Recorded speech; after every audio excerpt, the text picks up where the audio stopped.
जय श्री राम। मतंग ऋषि ने शबरी को क्या वरदान दिया? शबरी को आश्रम सौंपकर मतंग ऋषि जब देवलोक जाने लगे तब शबरी भी साथ जाने की जिद करने लगी। शबरी की उम्र 10 वर्ष थी।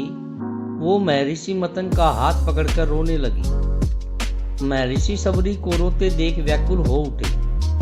शबरी को समझाया, पुत्री, इस आश्रम में भगवान आएंगे, तुम यहीं प्रतीक्षा करो। अबोध शबरी इतना अवश्य जानती थी कि गुरु का वाक्य सत्य होकर रहेगा।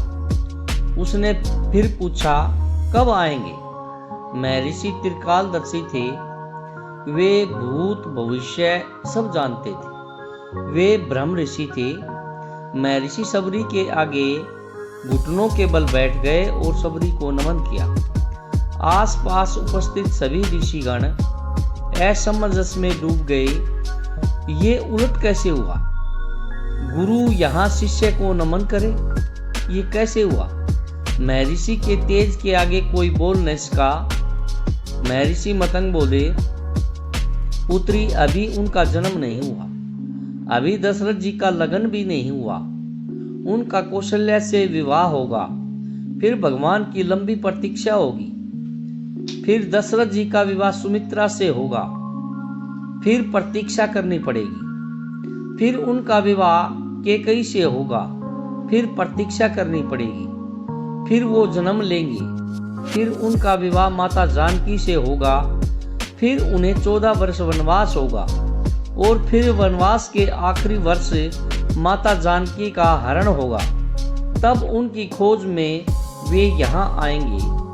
तुम उन्हें कहना, आप सुग्रीव से मित्रता कीजिए, उसे आतताई बाली के संताप से मुक्त कीजिए। आपका अभीष्ट सिद्ध होगा और आप रावण पर अवश्य विजय प्राप्त करेंगे। शबरी एक क्षण किंक्यर्त विमूढ़ हो गई। अबोध शबरी इतनी लंबी प्रतीक्षा के समय को माप भी नहीं पाई।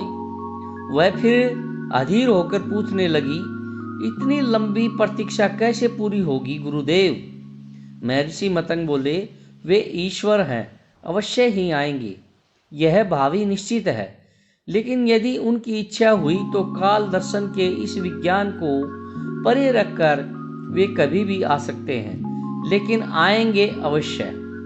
जन्म मरण से परे उन्हें जब जरूरत हुई तो प्रहलाद के लिए खंबे से निकलकर आए थे। इसलिए प्रतीक्षा करना, वे कभी भी आ सकते हैं। तीनों काल तुम्हारे गुरु के रूप में मुझे याद रखेंगे। शायद यही मेरे तप का फल है। शबरी गुरु के आदेश को मान वहीं आश्रम में रुक गई। उसे हर दिन प्रभु श्री राम की प्रतीक्षा रहती थी। वह जानती थी कि समय का चक्र उनकी उंगली पर नाचता है। वे कभी भी आ सकते हैं। हर रोज रास्ते में फूल बिछाती हैं और हर क्षण प्रतीक्षा करती हैं। कभी आ सकते हैं। हर तरफ फूल बिछाकर हर प्रतीक्षा। शबरी बूढ़ी हो गई, लेकिन प्रतीक्षा उसी अबोध चित्त से करती रही। और एक दिन उसके बिछाए फूलों पर प्रभु श्री राम के चरण पड़े। शबरी का कंठ अवरुद्ध हो गया। आंखों से अश्रुओं की धारा फूट पड़ी। गुरु का कथन सत्य हुआ। भगवान उसके घर आ गए। शबरी की प्रतीक्षा का फल ये रहा कि जिन राम को कभी तीनों माताओं ने जूठा नहीं खिलाया, उन्हीं राम ने शबरी का जूठा खाया। ऐसा पतित पावन मर्यादा पुरुषोत्तम दीन हितकारी श्री राम जी की जय हो, जय हो, जय हो। एक टक देर तक उस सुपुरुष को निहारते रहने के बाद वृद्धा भीलनी के मुंह से स्वर बोल उठे, कहो राम, शबरी की कुटिया को ढूंढने में अधिक कष्ट तो नहीं हुआ? राम मुस्कुराए, यहाँ तो आना ही था माँ। कष्ट का क्या मोल, क्या मूल्य? जानते हो राम, तुम्हारी प्रतीक्षा तब से कर रही हूँ जब तुम जन्मे भी नहीं थे। यह भी नहीं जानती कि तुम कौन हो, कैसे दिखते हो, क्यों आओगे मेरे पास। बस इतना ज्ञात था कि कोई पुरुषोत्तम आएगा जो मेरी प्रतीक्षा का अंत करेगा।